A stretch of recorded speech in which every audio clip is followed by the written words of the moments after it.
皆さんこんにちは。ジャパニーズポッキャスト with 花へお越しくださりありがとうございます。このポッドキャストは日本語を勉強中の方へ向けたポッドキャストで、日本の文化やニュース、また私の個人的な体験だったり経験など様々なことを日本語でお送りしています。もう12月ですね。2024年もあと1ヶ月になりましたが、皆さんいかがお過ごしでしょうか？時間が過ぎるのって本当にあっという間ですよね。2024年あと1ヶ月ということで、毎日例えば日本語の勉強頑張るぞって思ってる方もいれば、お仕事とか最後もうちょっと頑張ろうとかもう少し働こうって思っている方もいれば、今年1年いっぱい働いたから12月ぐらい少しゆっくりしようって思っている方とか、あと学生だったらファイナルとか期末テストがあると思います。それに向けて今一生懸命勉強している方もいるかなと思います。私は1月の初めは少しゆっくりしたいなと思っているので、12月は皆さんの役に立つようなポッドキャストをもう少し多めに投稿したいなと思って今プランニングというかアイディアを書き出したりしています。今年は日本は本当にずっと暑くて、いつになったら秋が来るんだって思ってましたが、11月の後半から少し寒くなってきて、そして昨日とか本当に急に寒くなってもうダウンジャケットが必要な季節になりました。秋は本当に一体どこへ行ったのかっていつも思いますが、今年もまたそんな感じで急に冬が来た感じです。ということで今回のテーマは日本の冬です。南半球、例えばブラジルとかオーストラリアとかに住んでいる方は今は夏かもしれませんが、日本は今は冬です。なので今回は日本の冬についてお話ししていこうかなと思います。日本の冬がどれぐらい寒いのか、気候について、そして冬の食べ物とか冬のアクティビティとかお祭りとかそういったものをお話ししていきます。まずは気候からです。日本の冬はどのくらい寒いと思いますか？答えは地域によるなんですよね。日本って意外と広くて、意外かはわかんないんですけど、意外と広くて、地域によってすごい差があります。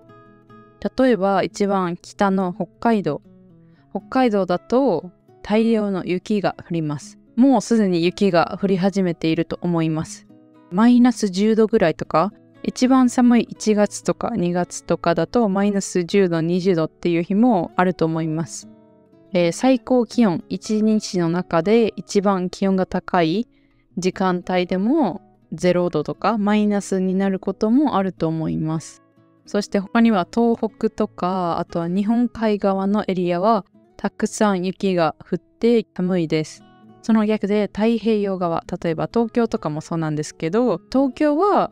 雪が全く降らないことはないですが、珍しいと思います。雪が降ったら、うわ、雪降ってるみたいな感じで結構珍しいなと思います。気温が0度以下、マイナスになることもほとんどないと思います。そして私が住んでいる大阪もだいたい同じで、冬の一番寒い日でも5度ぐらいはあります。雪が全く降らないっていうわけではないんですけど、年に1回とか2回とか降れば、うわ、雪降ってるみたいな感じでみんな窓に張り付いて、その雪を眺めたりします。結構それが学校でなんか恒例行事というか、毎年冬に1日とか2日ぐらい雪が降ってるとみんな授業中なのに窓を見て、うわ、雪やみたいな感じで、それでめちゃくちゃテンションが上がってました。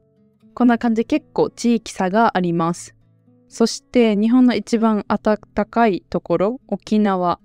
とかでは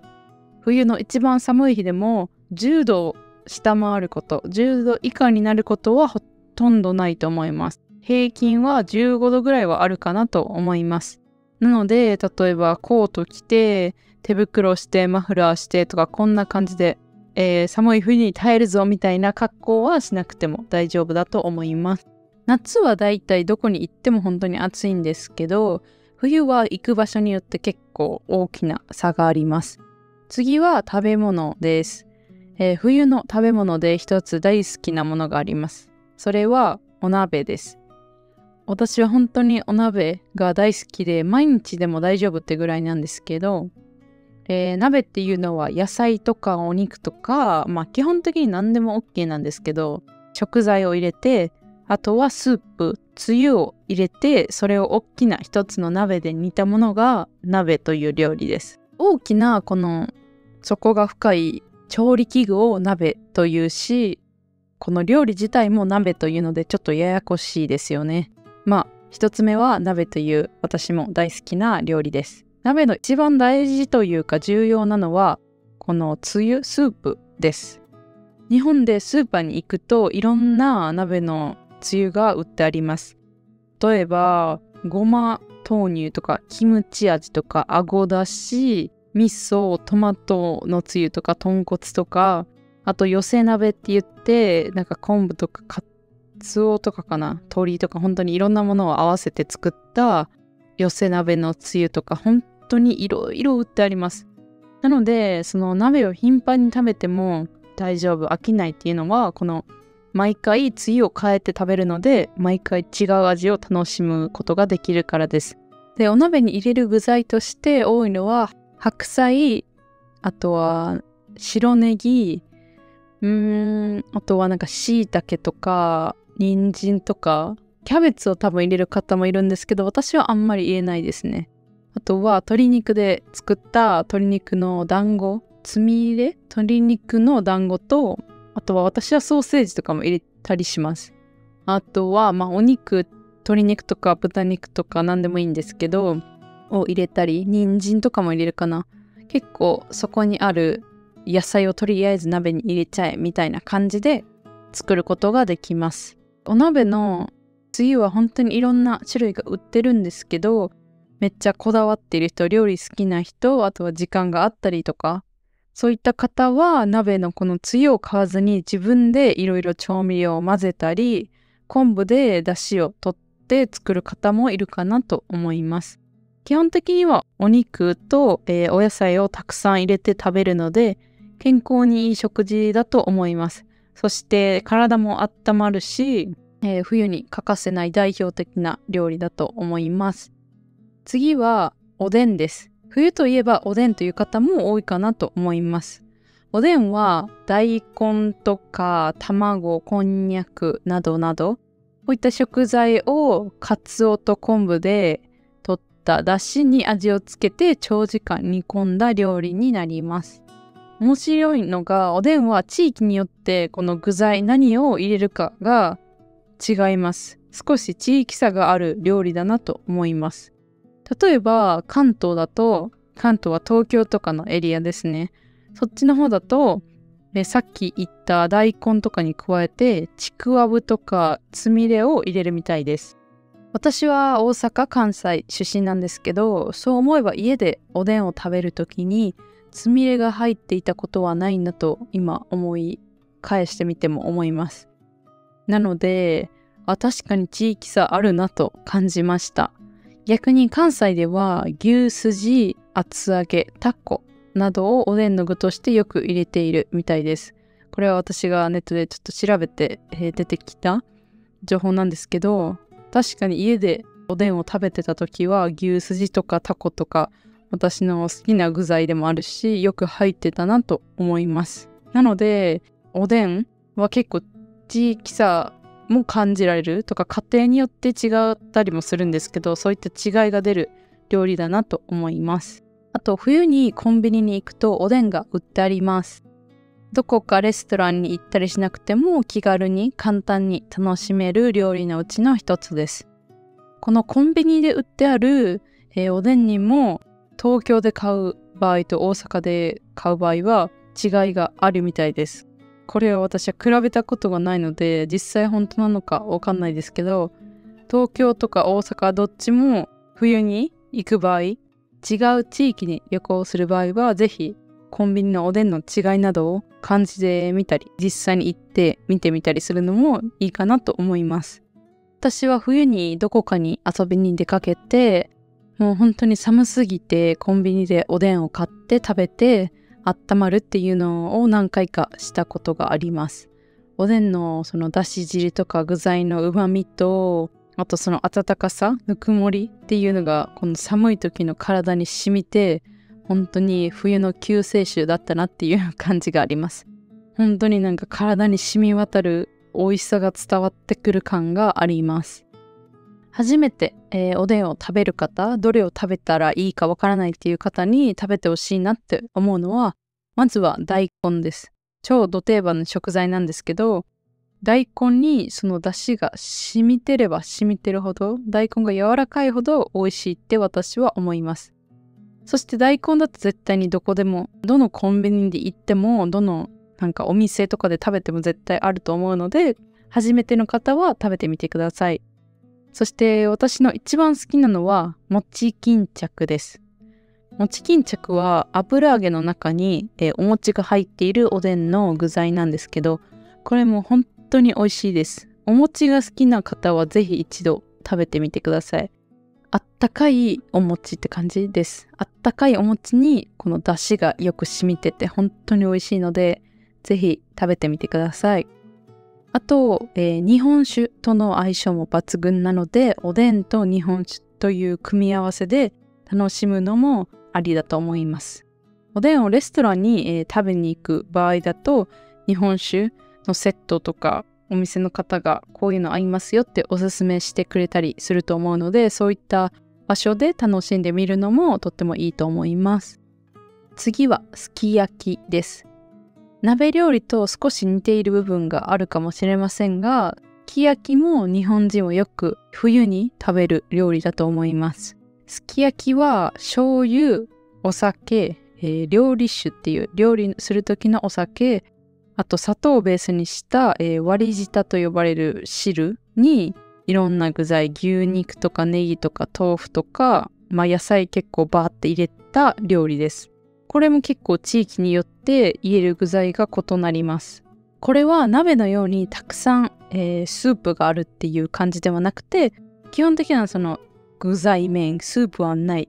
っていう料理です。そしてこれに生卵を割って絡めて食べるっていうのがすき焼きな気がします。私も絶対生卵と一緒に、牛肉とかを絡めて食べます。これが本当に美味しいです。なんか生卵をあまり食べてはいけないみたいな国とか地域だとこういったものができないかと思うんですけど、日本の卵は基本的に生で食べて大丈夫です。なのでこういった、すき焼きの場合は生卵と一緒に食べるっていう文化とかこういった食事があるのかなって思います。すき焼きはその使う牛肉がちょっと高級なイメージがあるのでちょっと高い、そんな頻繁にやるというよりはたまにちょっと贅沢みたいな感じでいいお肉を買ってきて食べるイメージが私にはあります。すき焼き屋さんとかレストランとかもたくさんあるので、そういったとこもぜひ、行ってみてください。次は冬のアクティビティです。冬のスポーツといえば皆さん何を思い浮かべますか？冬といえばやっぱりスキー、スノーボードですよね。そう思った方もいるのではないでしょうか。日本は雪が降る地域がたくさんあるので、その地域でもスキーだったりスノーボーが人気のウィンタースポーツです。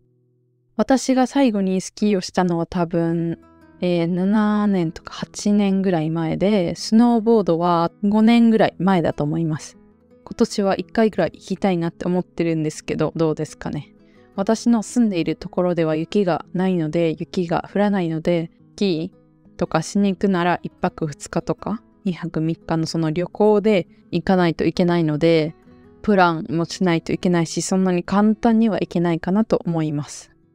そして今思い出したんですけど、中学生の時に学校でスキー合宿というかスキー旅行みたいなのがありました。1泊2日のスキー旅行でみんなで、インストラクターの方に教えてもらいながらスキーをしたのを覚えてます。今の学生もこれあるんですかね？しているんですかね？どうなんでしょう。また皆さんはこんな感じのスキー合宿とか、みんなで学校のみんなで一つのスポーツをしに1泊2日で旅行に行くみたいな行事はありましたか？こうやって楽しい思い出とかも私はあったんですけど、日本でもしスキー場に行きたい場合、スキーとかしに行きたい場合は、皆さんのレベルとか行きやすい場所とかいろんなコースがある場所とか、あとは値段高い安いとかもあると思うので、そういったのを参考に決めるのがいいかなと思います。有名なスキー場はいくつかあって、そのうちの一つは蔵王温泉スキー場というのがあります。これは私が唯一有名で行ったことのあるスキー場です。山形県にあります。ここが有名な理由はゲレンデの広さだったり雪の質とかもあるんですけど、木々に雪や氷が付着してできる樹氷というのがあるんですけど、樹氷が見られることから多くの方が訪れる場所です。私が行った時もこれを見ました。とってもなんか神秘的な風景で、なんかすごい綺麗だったのを覚えています。そしてここ蔵王温泉にはその温泉街もあるので、スキーやスノボーで疲れた後は温泉でゆっくり疲れを癒すっていうのもとってもおすすめです。他にもスキー場で有名な場所がいくつかあって、例えばニセコグランヒラフという北海道にあるスキー場とかです。ニセコエリアはパウダースノーっていうので知られています。パウダースノーっていうのは本当にふわふわの雪で、そういったスキー場が海外の方、日本人だけじゃなくて、外国人観光客の方にも本当に人気の場所です。なので、行くといろんな国の方がたくさんいるみたいです。私は行ったことないんですけど、そういったことをよく聞きます。他には長野県にある白馬八方尾根スキー場です。ここは1998年の長野オリンピックの会場となった白馬エリアにあって、本当に美しい景色なども楽しめます。最後に苗場スキーリゾートという新潟県にあるスキー場もとっても有名です。ここは、東京から首都圏からアクセスが良くて、バスで行くことも可能です。毎年フジロックフェスティバルというフェスティバルが行われる場所でもあります。このフェスティバルは夏にあるんですけど、冬は雪がたくさん降るのでスキー場としてとっても有名な場所になります。こういった感じで、日本には本当に多くのスキー場があって、その辺の地域に住んでいる方は毎年スキー、スノボーなどこういったウィンターアクティビティを楽しんでいる方がたくさんいるかなと思います。そして次に、冬に見られる絶景というか私がおすすめしたい景色などがあるんですけど、一つ目は岐阜県にある白川郷というところです。白川郷というのは地域集落の名前で、合掌造りというお家がいくつも残っている集落なんですが、雪が積もった姿がとても美しくて、本当にすごい幻想的というかアニメの世界という感じです。私は今年の1月に実は行ってこれを見てきました。私が行った時は雪もたくさん積もっていたんですが、その日は雨が降っていて本当に死ぬほど寒かったんですけど、行ってよかったなって思います。私が行った時の写真をいくつか載せておきます。こんな感じの風景、景色を見ることができます。なので興味がある方はぜひ行ってみてください。ここは国の伝統的建造物群保存地区に指定されている場所です。なんか今難しい漢字の単語をバッと言ったんですけど、とても歴史的にも文化的にも重要な場所、建物ということです。そしてこれは1995年に今から約20年前に世界遺産の、世界文化遺産に登録されました。次に横手鎌倉という、横手の雪祭りになります。雪で作った丸いなんか半円みたいなそういったものを鎌倉と言うんですけど、鎌倉は秋田県だったり新潟県といった地域に伝わる伝統行事です。この地域では本当にたくさんの雪が降る地域なので、毎年2月15日16日に開催される鎌倉祭りというのがあるんですけど、これは歴史が長くて約450年にもわたる、伝統的なお祭りです。こういったお祭りもあります。あともう一つ、これは結構有名かなと思うんですけど、札幌雪まつりというのがあります。冬のお祭りといえばこれを思い浮かべる方もたくさんいるかなと思います。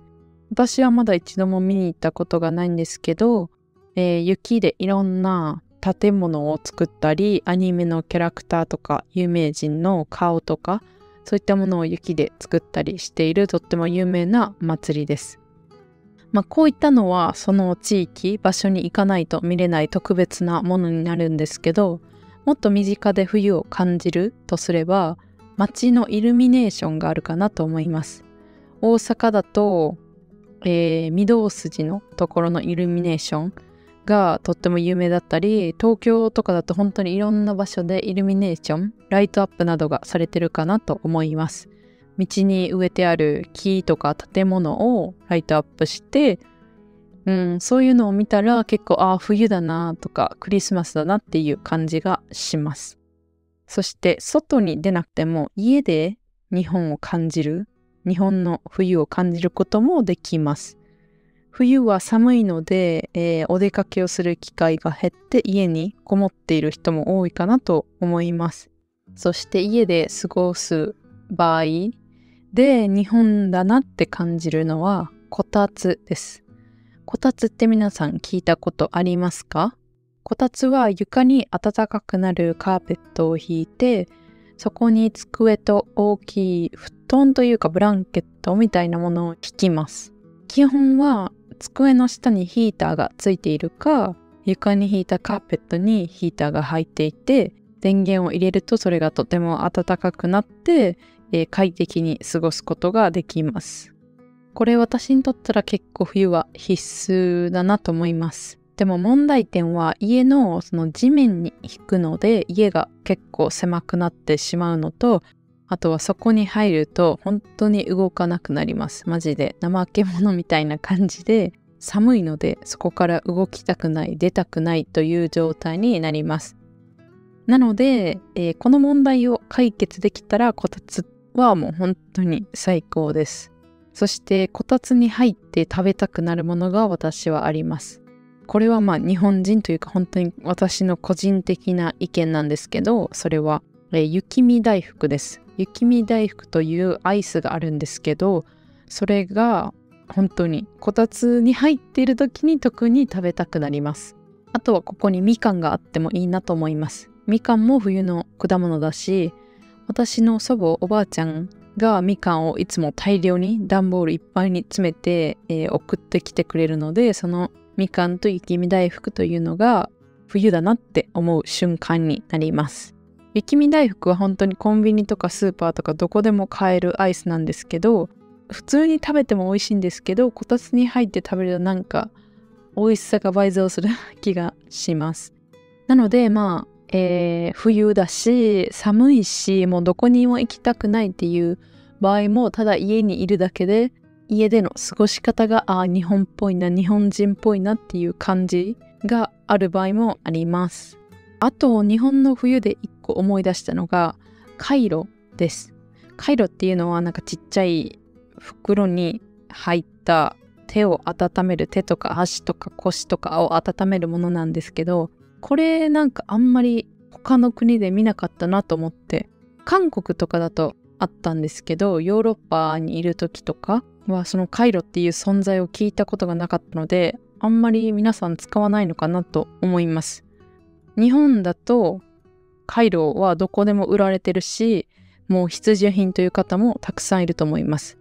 手に持っとくタイプの貼らないタイプのカイロとか、あとは背中とか腰に貼るタイプのカイロもあります。あとは靴の中に入れておいて足先を温めるカイロとかもあります。これ冬は本当に、役に立つしおすすめなので、もし使ったことがない方がいたらぜひぜひ日本に来た時はそれを買ってみて使ってみてください。